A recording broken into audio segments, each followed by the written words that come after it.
Good evening. Thank you so much for being with us, for being back with us. My pleasure. So I thought I would just start by asking you to talk about what appeals to you about Hong as a collaborator. This is your third film with him. Yeah.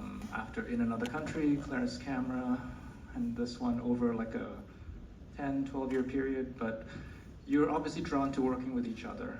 And I'm wondering, from a point of view of an actor, what is it? Well, I think whenever I work with Hong Sangsoo, it makes me think what it is movie making. Well, I had a lot of opportunities in my life to think about this, but when I work with him, it's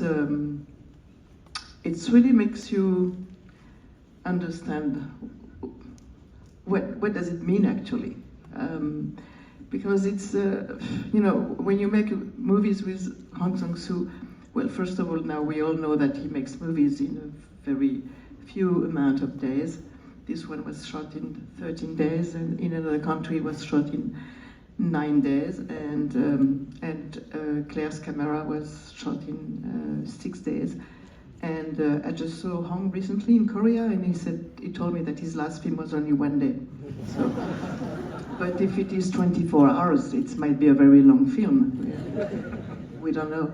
And it's very strange because I never met someone who takes so much time in such little time. By that I mean it's people would think that doing a movie in such few days, it would be like improvised or rushed. No, there is no rushed.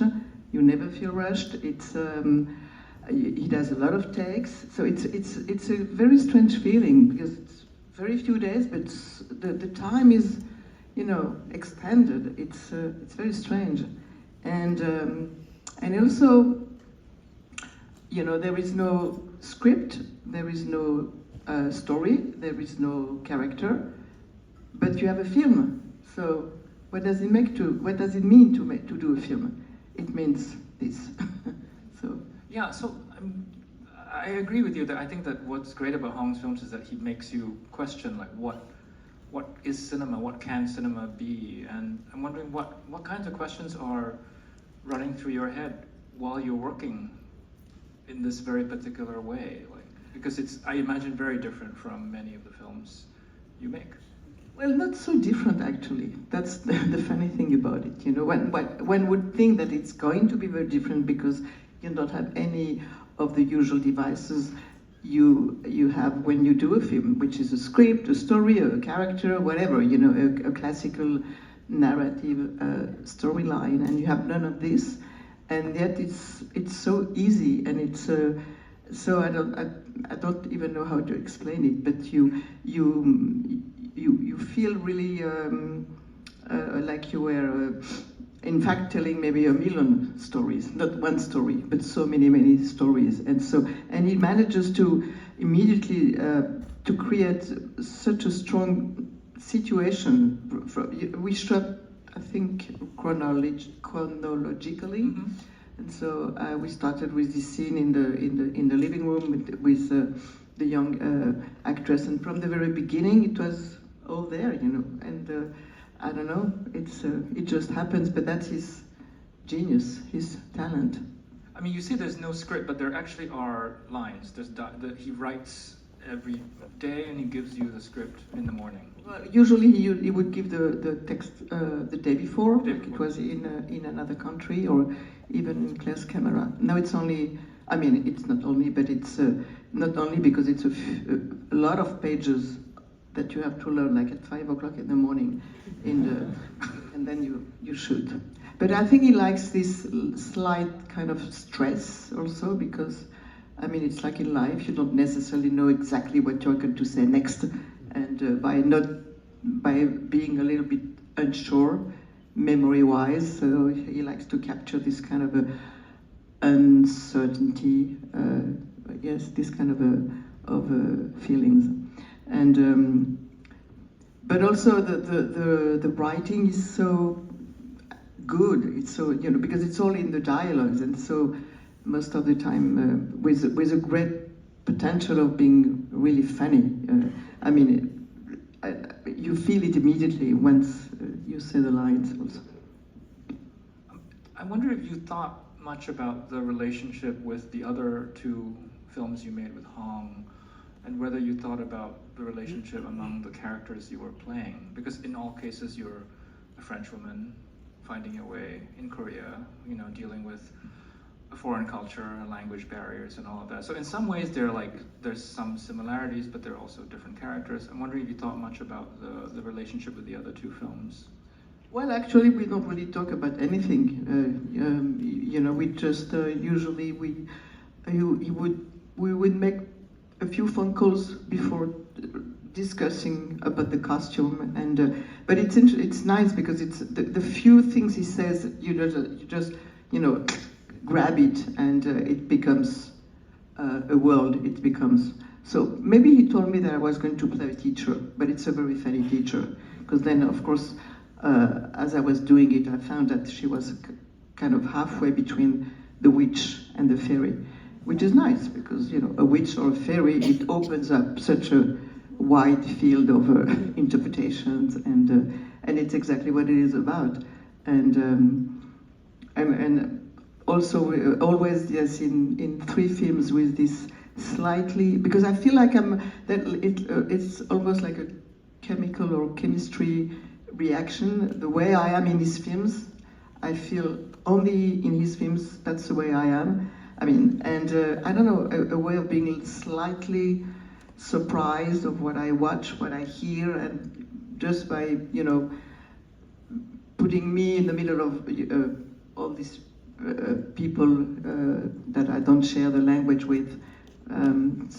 It was all even more focused in another country because they all spoke Korean around me, and I did not understand what was going on, you know. But it's exactly what he wanted to capture, precisely. How does he direct actors? He doesn't direct actors, but I don't think any great director really direct actors. I think it's or if you think cinema is a language, so it's enough for an actor to be directed in a way, to be indicated the right path or the right way of doing things, just by being receptive to cinema, you know. And by that I mean, of course, the camera, the environment. The environment is always very important, and you feel organically in any situation, in any scene he would put you in. You feel the connection with the environment. Well, of course, even more so in this case because it's everything is subject to discovery, you know, because it's Korea, it's a far country, it's things like this. No, but you mentioned the environment, and there's one particular aspect of your character I wanted to ask you about, which is like this idea of the contact with the earth and the ground. I'm wondering what you made of that. Yes. That yeah, aspect. Lying on the rock and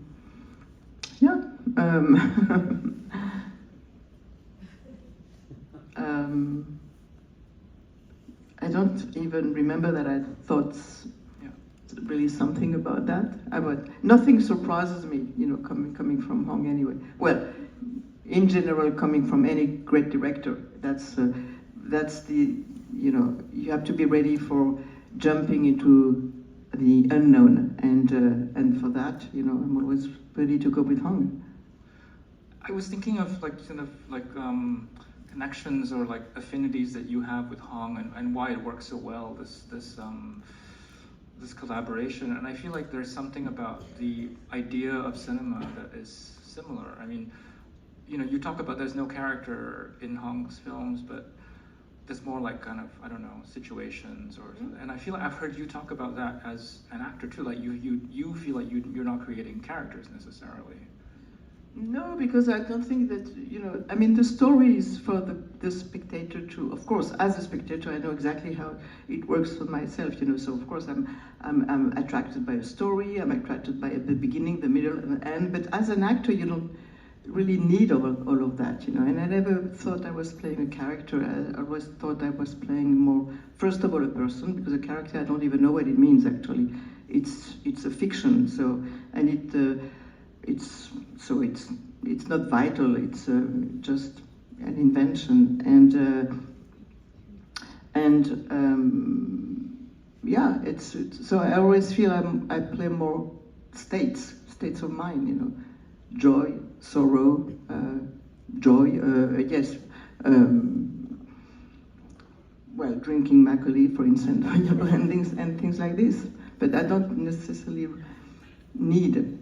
Well, I know I don't need a story, because that's not what it is about. That's why I think that doing a movie with Hong Sangsoo is a great lesson about what movie making is actually, because it's not really what you do, it's more how you do it.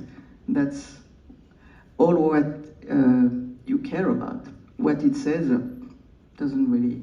We don't care, but how you do it, of course. If you take the same story and put it, and being said by Hong Sangsoo and by someone else, it will be completely different.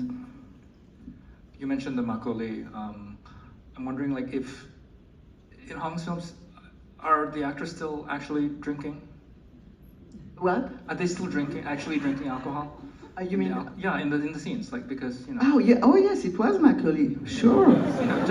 Just checking. Yeah. No, that's why we were so happy. Because, yeah, I love makgeolli, I have to say, it's really good.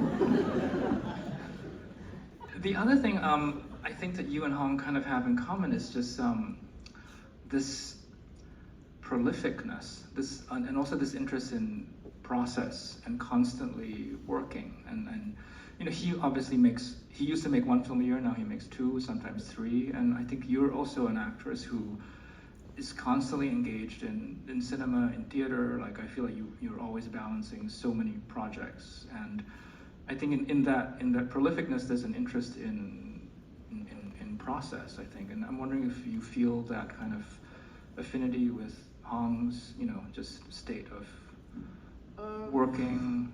Well, it's very different because, again, Hong, makes movie in such little time, and whereas, the majority of the films I do, it's not in a week or 10 days, it's the average length of time, which is 6 weeks, 7 weeks.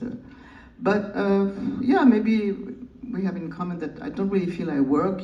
I just feel I go from one film to the other, but I don't really call it a work. Well, of course it is a work, but it's so maybe in that sense. I think you would say the same thing. For him, it's like a practice of, like, it's a way of living.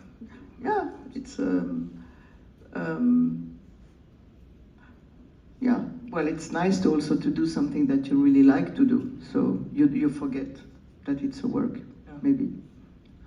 I'll just ask one more, and then maybe we can take some audience questions. I'm wondering if you can talk about your scene partners, these actors that you're working with. I mean, I think this film especially, I think there's an incredible range of actors that you share scenes with. Some of them are really experienced actors, some of whom you've worked with as well in other Hong films, and then some of them are quite new. So I'm wondering if you felt a certain, if those scenes felt different depending on who your scene partner was. Well, most of them are used to work with Hong, and they're all really, really great actors. I'm thinking particularly of the actress who is in The Novelist, one of Hong's films.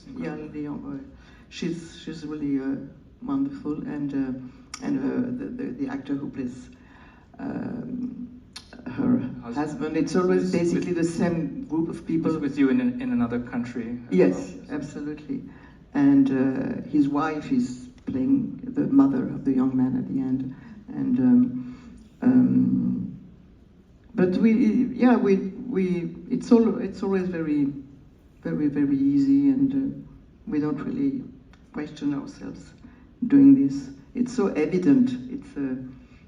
That's the genius of Hong Sangsoo, to make something that, it's so strong, so inspiring, so you just have to, let yourself go. It's like you jump on a train and you look at the landscape through the window. So it's exactly the same. It's exactly what it is. And I think that's what Truffaut was doing, this comparison with train, which is true. It's quite accurate, actually. Yeah. Okay, I think we have some microphones, so we'll take some questions from the audience. If you want to raise your hand, yeah, this one over there. Yep.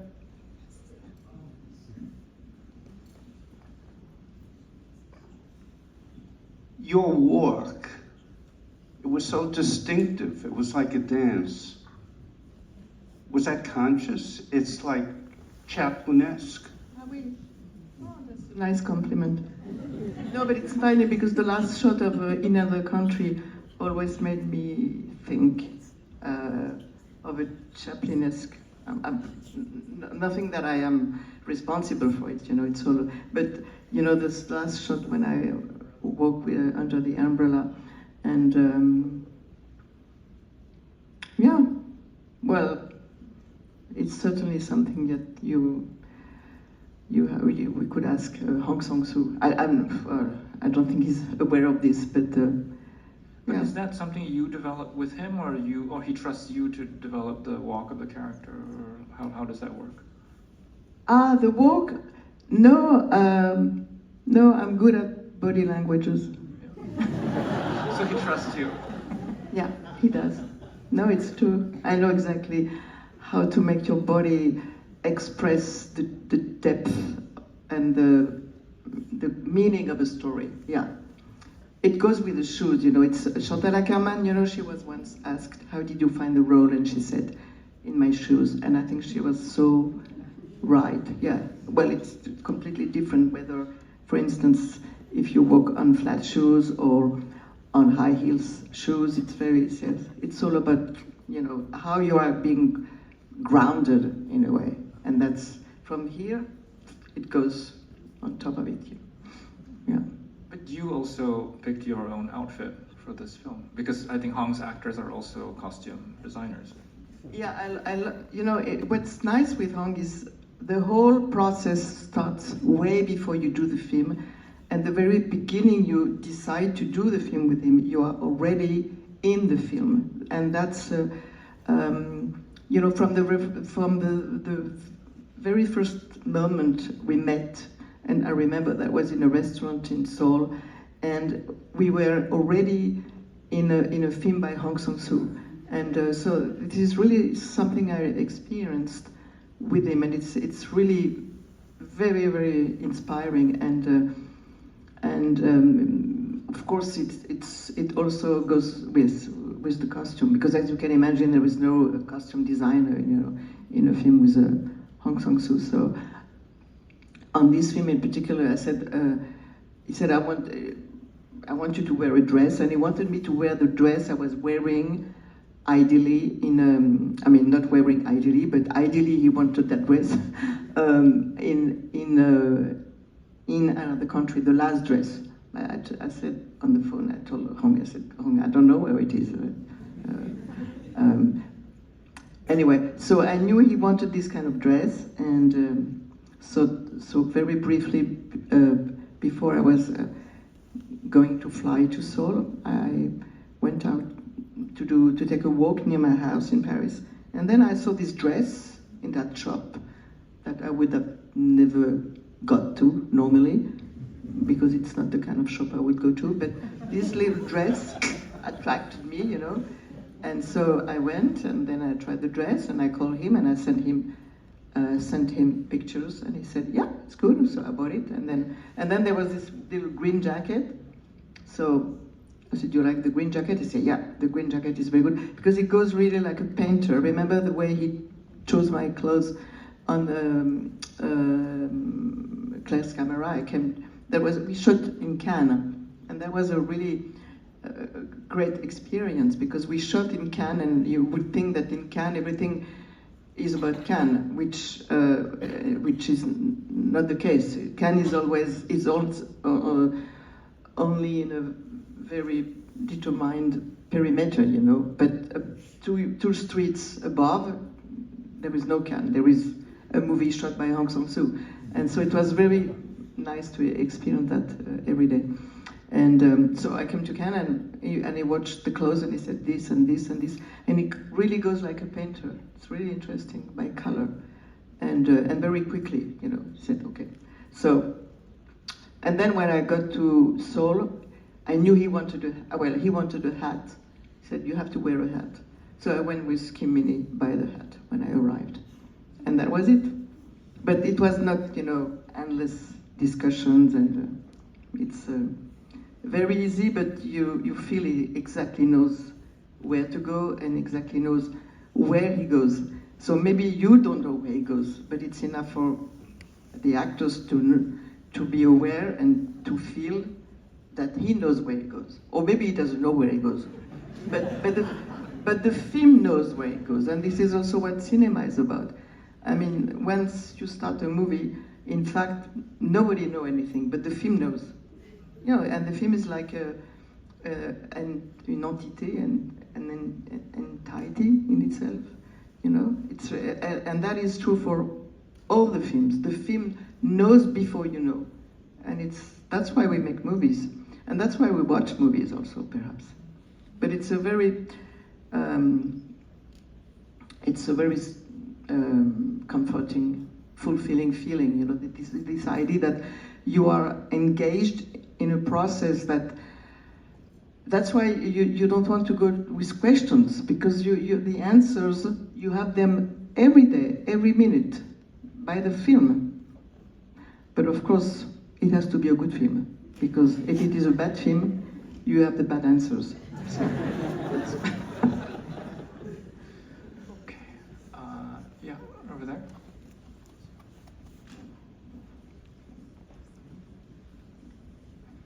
Bonjour, madame. Merci for the film intéressant.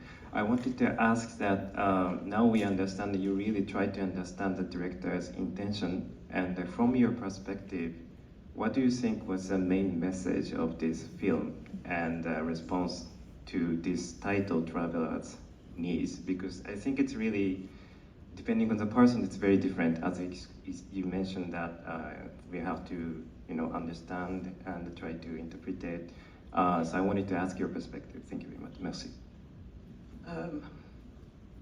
I'm going to say a little joke, because, you know, when Michael Haneke is asked what is the message, he said, I don't have any message because you have the post office for that. But anyway, but I understand your question. I didn't want to be mean. No, but I think that, yeah, what he says in that film, he might say basically, I wouldn't say the same things, but the same kind of things in each of his films. Although I haven't seen all his films because he's very prolific, and I can't say I saw all his films. But I feel that what he says in this film is quite clear in a way, which is well, how are people in all over the world different and yet the same? And how are you more or less deaf to what's going on in your mind? I think it's a great film about the unconscious too. I mean, she's like, that's why I said she's halfway between the fairy and the witch also, because she wants to make people aware of what they think, even though they don't even know what they think, but they surely think something, otherwise they wouldn't be human beings. So that's what it is about. That's what she tries to make people being aware of their aspirations, regrets. You know, when she asked the woman, what do you feel when you play the music? That's a big question, of course. because obviously the woman is not Vladimir Horowitz, you know, she's only, you know, a very modest piano player. So I think that's what the film is about. Mm-hmm. Do you have a favorite Hong film? A what? A favorite film by Hong? I love The Novelist. Well, one of the last. And I love the one he did right after The Novelist, where I think there is a cat in the film, and he drinks a lot too, something like this. But yeah, I like the story with the cat. The cat that goes missing? Yeah, in our day. But The Novelist, I was really impressed because I thought The Novelist is very, very touching. And this shot at the end, when the colors... The change of black and white to color. I was almost weeping, which is very rare because I don't weep, except on screen. I'm kidding. Okay, yeah, right there.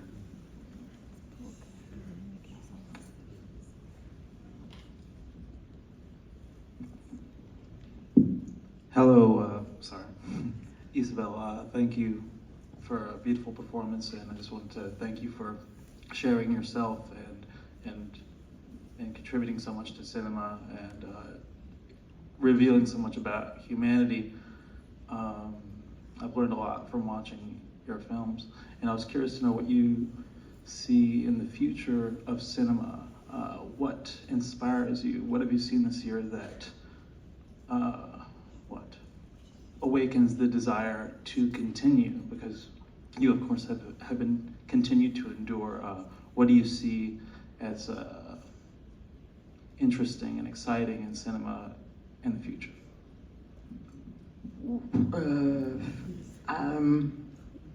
Well, it depends, you know. Sometimes I think. Well, I don't really, you know, think like, you know, cinema is going to end or this kind of thoughts. Well, maybe after me, you know, but not for the moment. So I'm very selfish.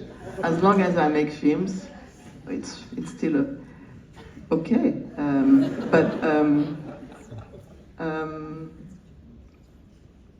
Yeah, and I still love doing films, and I still love watching films.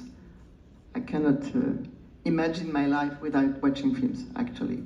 It's just, I like sitting in, like you now, I like sitting in a chair in a movie theater and watch a film. And so far, you know, between the old films, the new films, and I don't feel, oh my God, there is nothing to watch anymore.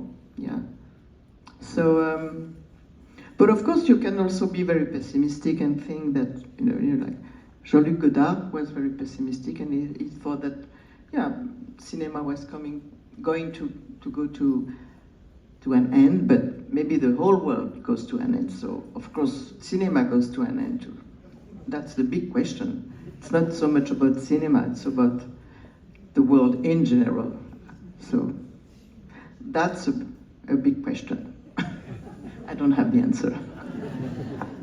But I think about what you said, because you were the president of the Venice jury this year, and I remember when you were, you know, at the awards ceremony, you started by saying that cinema is alive, and well, that was like your opening statement. Mm-hmm. So obviously there were films this year that gave you some reason to believe that. Oh yes, yeah, many of them, sure, yeah. Well, you don't want to give bad news, you know, in an evening night, in a closing night of a festival. You don't want to say, "I'm sorry." So you want to give, but no, I didn't make it up. You know, I mean, I was. They were good films. Very honest. They were good films, of course. Yeah, they were good films in the palmarès, and they were very good films outside the palmarès. But yeah, to choose is to renounce. That's not very optimistic, but that's the way it is. Do you like that role of being on festival? I mean, you've been on every festival jury at this point. Is this a role that is it difficult, or do you find it inspiring? Yes, it is difficult because, of course, it's a little bit difficult, but you are not alone. You know, it's a whole group of people, and before being difficult, it's also very, very inspiring and very interesting and very exciting. And as I said, yes, it's such a big window to the world, and it's really great, and it's also it makes you really resent the value of festivals in general, which are, you know, really ecosystems, so necessary, even more and more, I think. I think we can take a couple more. So yeah, let's go. Yep, right there.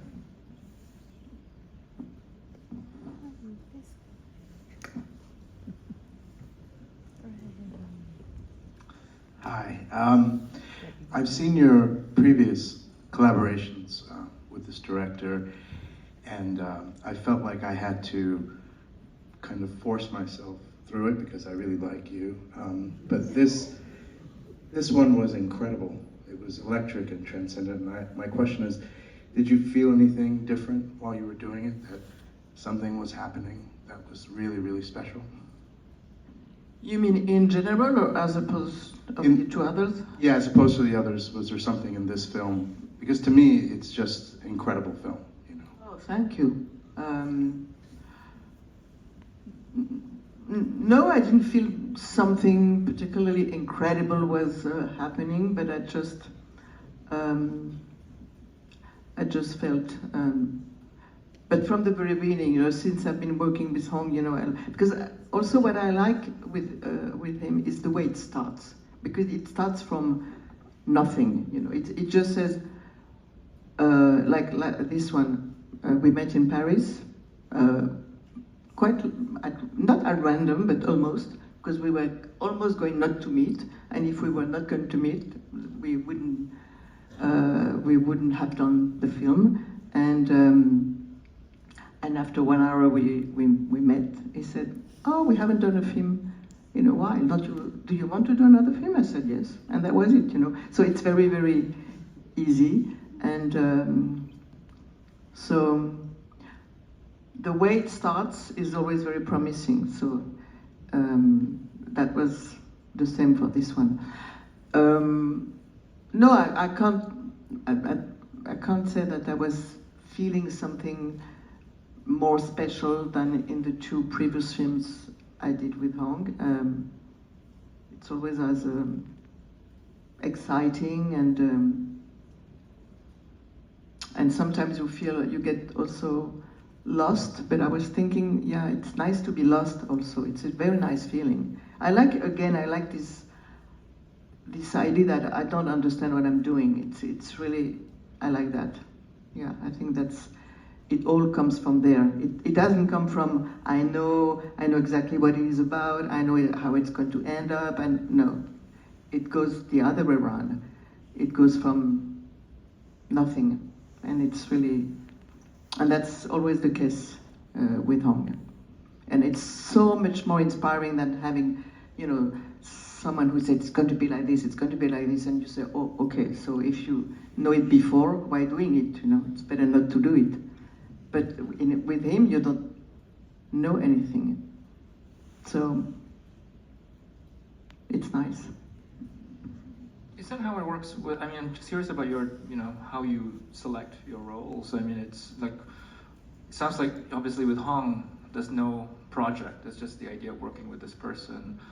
But obviously, you know, sometimes it's somebody you've never worked with. So in that case, are you reading the script and making the decision based on that? Or, you know, or I'm wondering if like there are filmmakers you've worked with multiple times, like Haneke or Ozon or something, you know, are these then just relationships where you're like, I'll just work with you because I know the process? Yeah, well, but even if you know more than I would know in a film by Hong Sangsoo, for example, even if again there is a script, even if there is all these kind of things, I really do think that, you know, doing a movie, it's always like you were doing it for the first time, each minute of it, and you have to be ready for that. It's like, and not to be scared of it, of course. But you know what? I don't really question myself a lot when I make films. That's why I like it, because but also maybe choosing the film is the most decisive moment in the process of making the film. The moment you choose doing the film, that might be the most difficult step. That's for sure, because you know it includes everything to choose to make the right choice. But of course, it's a privileged statement and point of view, because I was lucky and privileged enough to be able to to make the best choices, the best possible choices, because I know exactly that the choice it makes it all.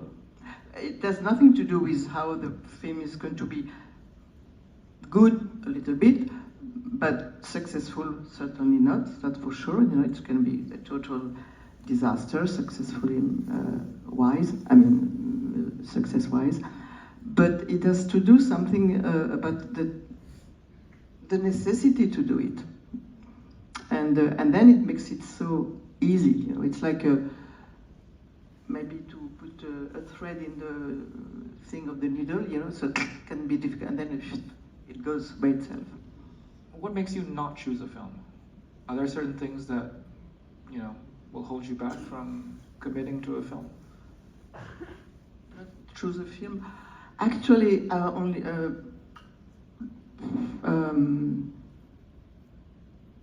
I don't know. No. I think it's not a. I think you only choose the good films. But also the idea of having so much choice in an actor's life is a completely fake idea. It's not like you wake up each morning on top of a big file of masterpieces, you know, with all the greatest directors in the world. Who should I work with? No, believe me, it doesn't happen. So you have one good one and you do it. That's it. So it's very easy to choose in a way. All right, let's take one final question. Yeah, okay, we'll go, yeah, to you. Yeah.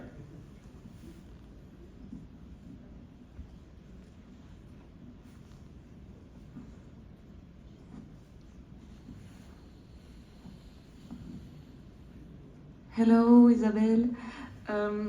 I wanted to know what character you don't like to say that, but what is the role that you want to do that you still have not played? Yeah. Oh, that's a very difficult question. I'm afraid I don't have the answer for that. There is no role. You know, for instance, for years I was dreaming of playing a. I don't know if anybody here in this room knows about this woman called Isabelle Huppert. You know, she came to the desert, and she was a kind of female Lawrence of Arabia, and so she's a legendary character. Anyway, for years I was dreaming of doing. Oh well, dreaming. You know. Well, let's say yes. I was. Yeah, maybe a long time ago I was dreaming to be her, and then. In fact, it doesn't. You never really dream about a character, because whatever you dream about a character, it's like cooking. You know, you take the leftover from the day before and you put it in another dish. You know, and it's a very good dish. You know, so I'm sorry for the metaphor, but it's a bit the same. You know, you dream about something and you dream, but it doesn't really matter. You know, because it's all again about. It's not so much what you do. It's more with whom you do it. That's all what matters. So, to make a long story, a long question or a long answer short and clear, I don't really dream about a character. I only expect a good encounter between let's say a story and a director. That's all I dream about. But a character, not really. Certainly not a biopic. I'm not very much into biopic. No, I prefer to play myself actually than a biopic. No, it's true because it's what it is. You know, you just play yourself. That's why I don't like playing a character. I play just it's me, no one else. So a biopic, no. I think that's a great place to end. Isabelle, thank you so much.